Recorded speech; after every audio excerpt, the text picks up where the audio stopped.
Create artwork from memory with Ken Ragsdale.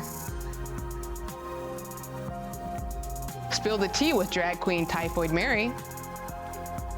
And catch a performance from Laura Lay. It's all ahead on this episode of AHA, A House for Arts. Funding for AHA has been provided by your contribution and by contributions to the WMHT Venture Fund. Contributors include the Leo Cox Beach Philanthropic Foundation, Chet and Karen Alpelka, Robert and Doris Fisher Melsardi, and the Robeson Family Foundation. At M&T Bank, we understand that the vitality of our communities is crucial to our continued success. That's why we take an active role in our community. M&T Bank is pleased to support WMHT programming that highlights the arts, and we invite you to do the same.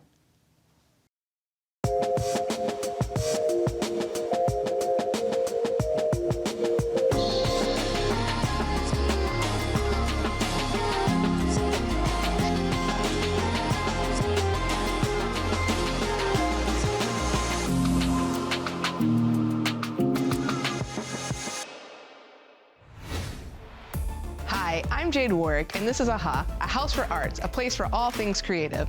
Here's Matt with today's Fill segment. We're in Albany, New York to get a look at the fascinating process behind the work of artist Ken Ragsdale. Let's go.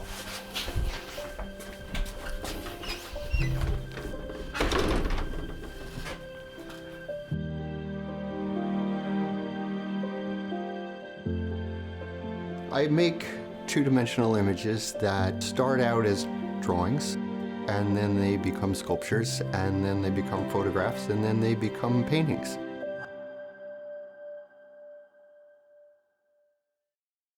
I really wanted to make painted landscapes. I always painted landscapes, and that's what I wanted.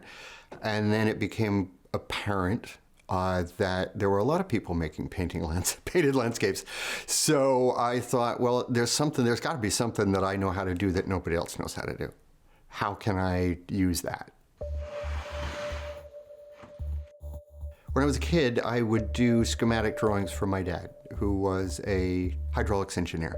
And he had a shop, and people would call him, and he would be on the phone with this long stick with a piece of chalk on it, and in the shop, he would be making these sort of hieroglyphics on the floor while he talked on the phone. And he was figuring out how much power and how much, length of hose and what the pump needed to be in order to run these projects. And when he was done, it was my job to look at the chicken scratches and make a schematic drawing that people could understand. So over the years, this idea of thinking an idea through a schematic started to become even more three-dimensional. I started to think of everything as living in a box. And how could I take that box and open it up onto a flat sheet?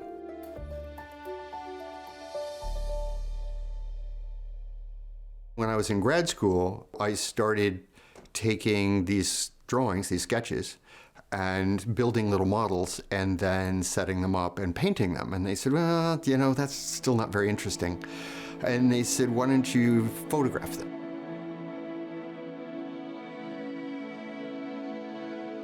Ultimately, what I realized is that I could make a painting with light.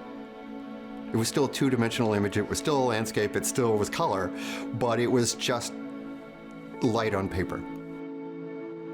The first one that comes to mind is one that I did in grad school, and it was the first time that I sort of saw the potential. And it's called Night, and it's a scene of the house that my dad built that we lived in.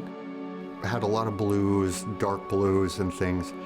And I wanted a light in the house, but I didn't understand it well enough at the time.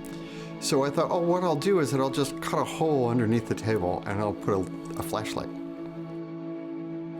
And it was beautiful, it was fantastic. It was exactly the right color. So just to get this little glow in the window. So that one sort of set really the scene for everything that I did after. The images that I make are all from memory. I take things that I'm familiar with from my past and I sort of reconfigure them into a new landscape. The memory is really about a moment of anticipation. I want, when people look at the image, to think that something may have just happened or that it was about to happen. But it was in that moment where you weren't sure which direction things were going in. And I never have people. There's never any figures in any of them because I think figures are too specific.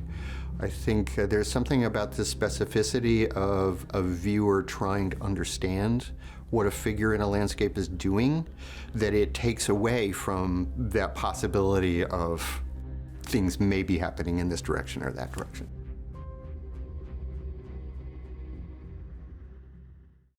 All of the objects, the players, I guess I would call them, the cars, the houses, the trees, whatever. A long time ago, I made a really stupid rule for myself that each one of those objects had to be made out of one piece of paper, and I couldn't use tape or glue, that it had to be held together just with tabs and slots.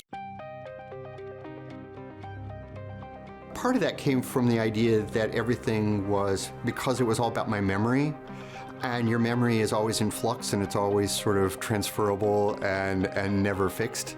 So I wanted everything that I made to be able to come apart and lay flat again. And then I could store it away, I could bring it back, I could reattach it, I could change it, I could do whatever. So it was never fixed. A car is a perfect opportunity. Knowing that everything fits in a box, you think, okay, if I have to open up that box, what's the best center point for that to functionally operate? And in the case of a car, it would be the roof. That's easy. So I will just start when I draw, I'll just start in the middle. And I'll start making lots of straight lines. And the weird thing is that I don't really have a plan when I start. I kind of have a plan, but it's in the process of drawing all of these straight lines that I can start to feel my way into it. I can start to see dimension, and if this is this wide, then it needs to be this wide, and then I'll start to allow that thing so the sides will come out. The front, the windshield will attach to a hood, to the grille, and then things might come in underneath of it, and it's like, how do I attach the bottom? I have a whole system for wheels which are then attached, by a structure to the bottom of the car. But almost anything can be built that way.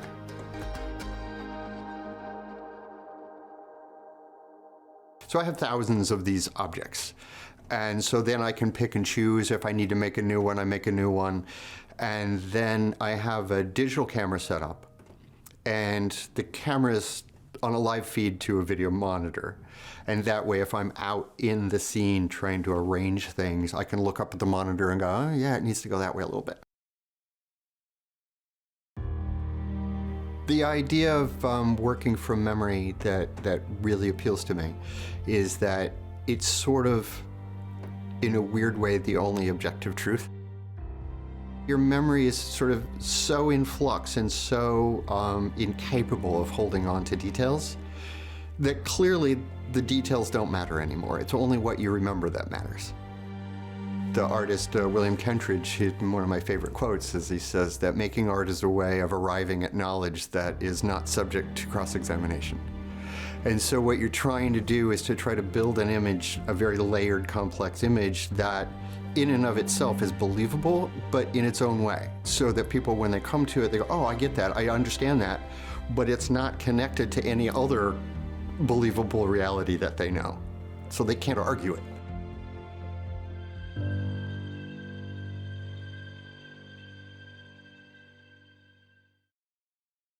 Typhoid Mary has been part of the Albany drag scene since 2019.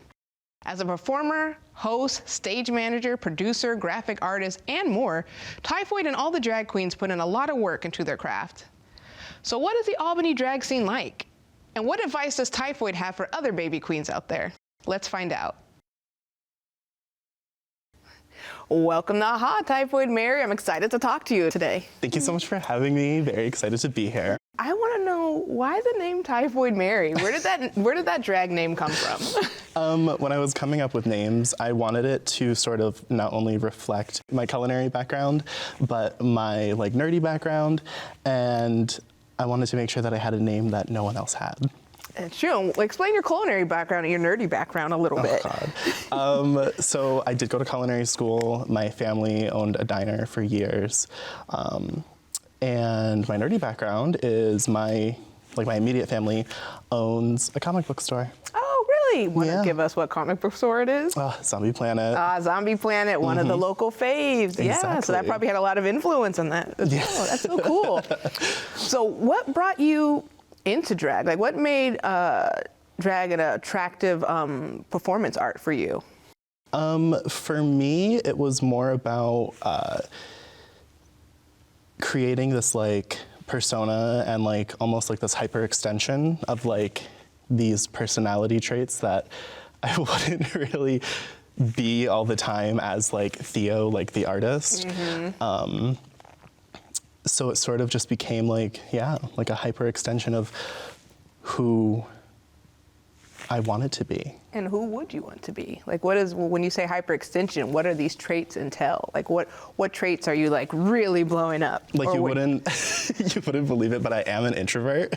So creating this very like extroverted, like alternative, very just like goth grunge, angsty teenage girl. I love that. You're like, that's a piece of me that needs to be released. Exactly. Yes. So what was your inspiration? So you said a little bit of grunge, a little bit of like pop, but what are your inspirations for your performances and your costumes? I do pull from a lot of like late 90s, early 2000s, like alternative goth fashion. That is definitely something that like I was like surrounded by a lot growing up, and I just like always loved it, but like never really was able to just like be that. By creating this like hyper personified extension of myself, like this drag persona, I was able to wear the things that I wanted to and sort of create the things that I wanted to. So you're really able to express yourself in a way you wouldn't be able to outside of drag, it seems like. Oh, 100%, yeah. And how does that feel?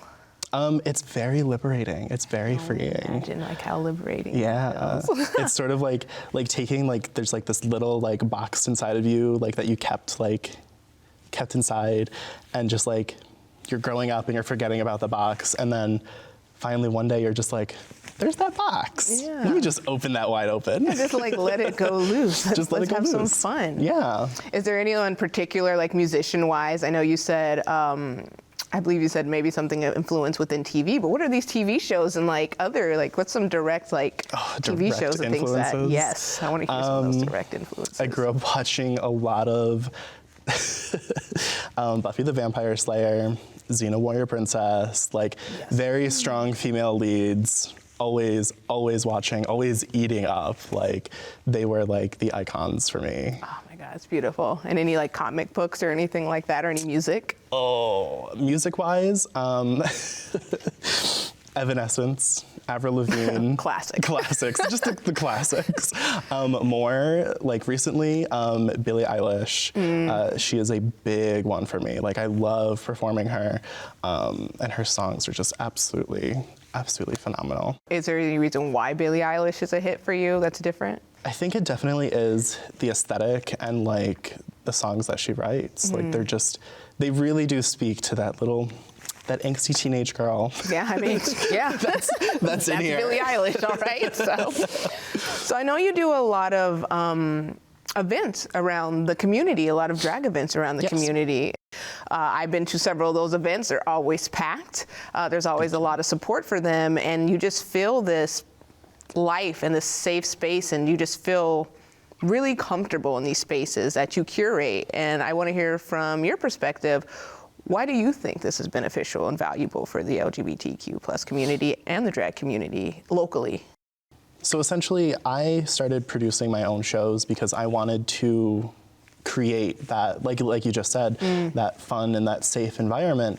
Because I had when I first started, there weren't too many places that felt that way. Yes.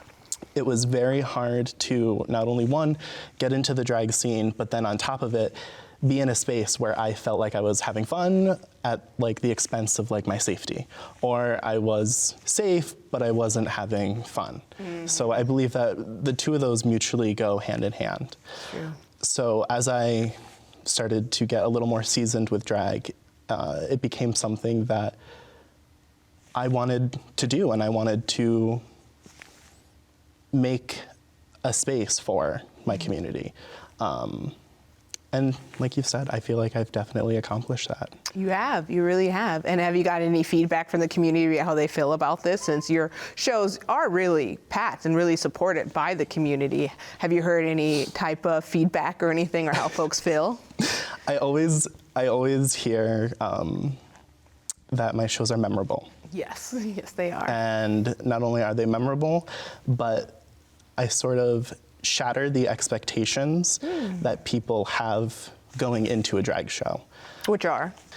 A lot of people's first exposure to drag is what you see on TV. And that is okay, and that's fine, and that's fun, but that's not always what drag is. Like, look at this. This isn't maybe something you wouldn't see on TV. I'm bearded. I'm a little more alternative. So by having people's expectations sort of blown away by what I can offer, by having not only a diverse group of drag performers, but just having a very fun show. Yeah, you and know? Inclusiveness is important too. Oh, 100%. Because you do have performers that are very inclusive. Like, I haven't even seen drag performers like how I see at your shows on TV. Oh yeah. You know, like, it's a very inclusive, Oh, yeah. accepting, safe space. It's definitely what I'm aiming to do with my shows. Yes. So what would you say would be the most fulfilling part about drag and the toughest parts? I would say some of the more like frustrating aspects of drag are, like with any creative field, is dealing with other people's egos. Definitely tends to be with one. But that is something that can be so nipped in the butt as soon as you just talk to someone, show a little kindness. I guess for me personally, it's always challenging myself to sort of be better than the last time, or sort of like have, like feeling like I've grown since the last time I've gotten into face, or the last time that I've performed. So that's my own personal frustration. What about the most fulfilling part of it? Like, what brings joy to you with this craft? My favorite part, especially as someone who is like a little more alternative and doesn't really perform everything you hear on the radio, is finding someone in the crowd who's connecting with you as you're performing. And just like, it very much feels like in this moment, it's just you and them, like you're lip syncing and you're performing, and they're just like in absolute awe of what you're doing. And you're just like, it's like this very special bond from like performer to like audience member. And then to have them like come up to you afterwards and be like, that was amazing. I've never seen anyone perform that song. It's my favorite song. Like all this other stuff. It tends to happen a lot when when Evanescence shows up. Always. I will say 90s kids, we love our Evanescence, even though we only know that one song. Oh, exactly. Yes. Exactly. They're like, oh my God, I would have never imagined seeing a drag artist perform Bring Me to Life. And I'm just like, I got you. Thank you. Well, that's amazing. That's a very fulfilling way to enjoy your craft. Do you have any advice for any folks who want to break into drag queening and kinging, like just in the drag world in general? My advice is always to be kind. Like, you can create this persona that's like all like full of attitude and cattiness and whatever, but at the end of the day, kindness will get you farther. Yes. And that is something that I've always held close to myself and to my persona, and it's always been a standard of just being nice to everyone, because also you don't know what someone's going through. That's very true. That's very true. Well, thank you, Typhoid Mary, and thank you for talking to us today and being on AHA. Thank you so much for having me. I appreciate it. Please welcome Laura Leigh. It's a song I wrote about my hometown, Cambridge, New York.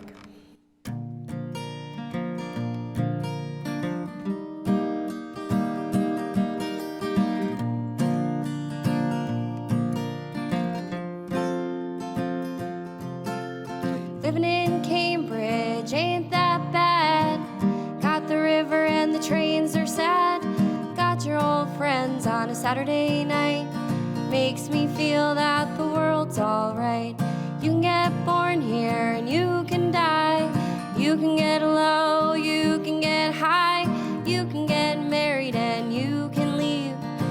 You can do just what you please.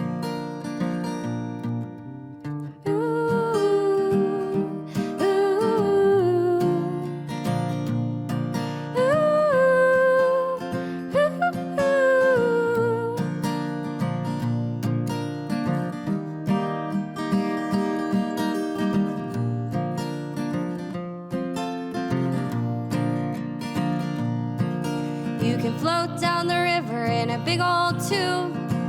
Hit the roundhouse for some food. Down at the depot, everybody knows your name.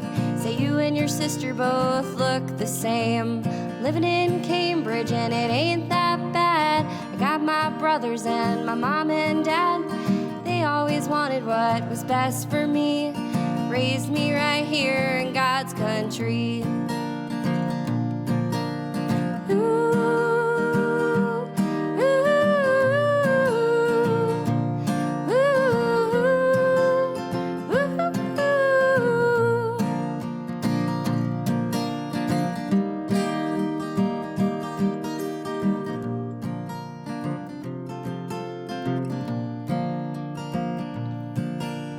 They go head down to the county fair. Everybody takes their cows down there, and it's nice to move back to your hometown. Land you once thought was sacred ground.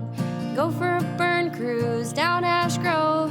Drive real slow in the snow. I've seen too many friends here come and go, 'cause this town can grow a shadow on your soul.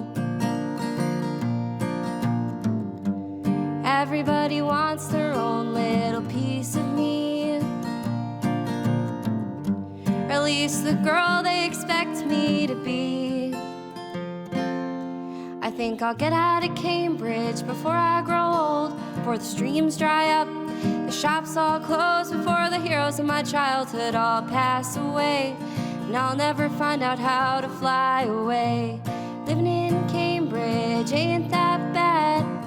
Got the river, the trains are sad. Got your old friends on a Saturday night. Makes me feel that the world's alright. Makes me feel that the world is alright.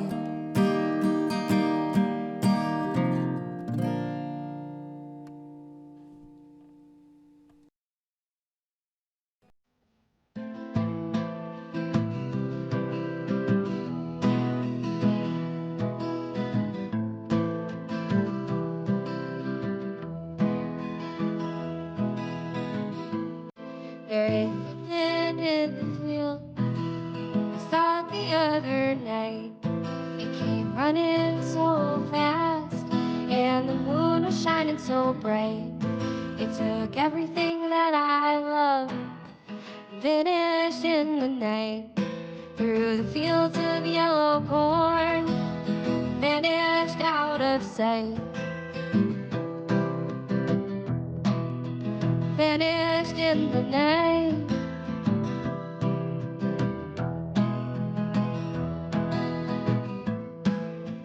Where did my love go? It was stolen in the night. Left me all alone. Didn't even put up a fight. And there's a sadness in that hill, and the house, and it just grows. Out the door, the boat keeps still, and the fields of hair cut low.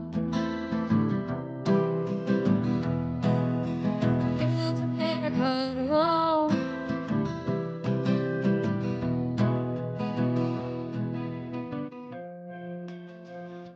They never die. They just walk out into the corn.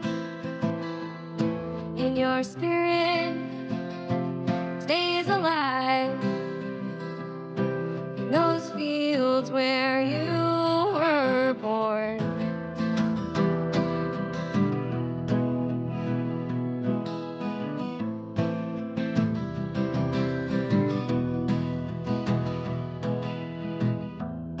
Now this autumn is the ghost. Are you lost or are you dead? Last my heart does know, lost all it ever wanted. And the old timers have passed through, but the tired tracks remain. In a dream all soft and blue, saw you by the river in the rain. In the river in the rain.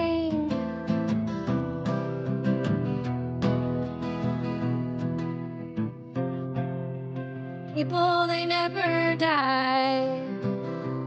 They just walk out into the corn. In your spirit, it stays alive in those fields where you were born. In those fields where you once were born. Those fields where you were born.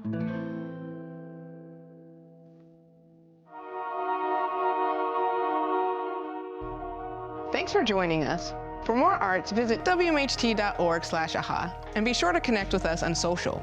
I'm Jade Warwick, and thank you for watching.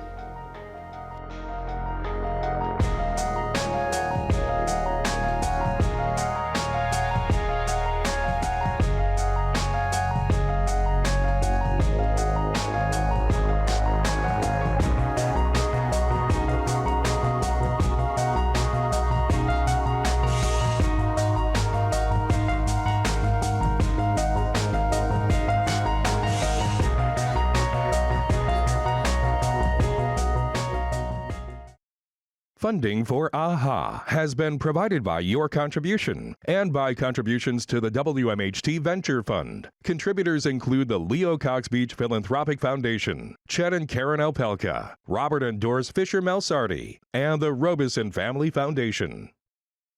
At M&T Bank, we understand that the vitality of our communities is crucial to our continued success. That's why we take an active role in our community. M&T Bank is pleased to support WMHT programming that highlights the arts, and we invite you to do the same.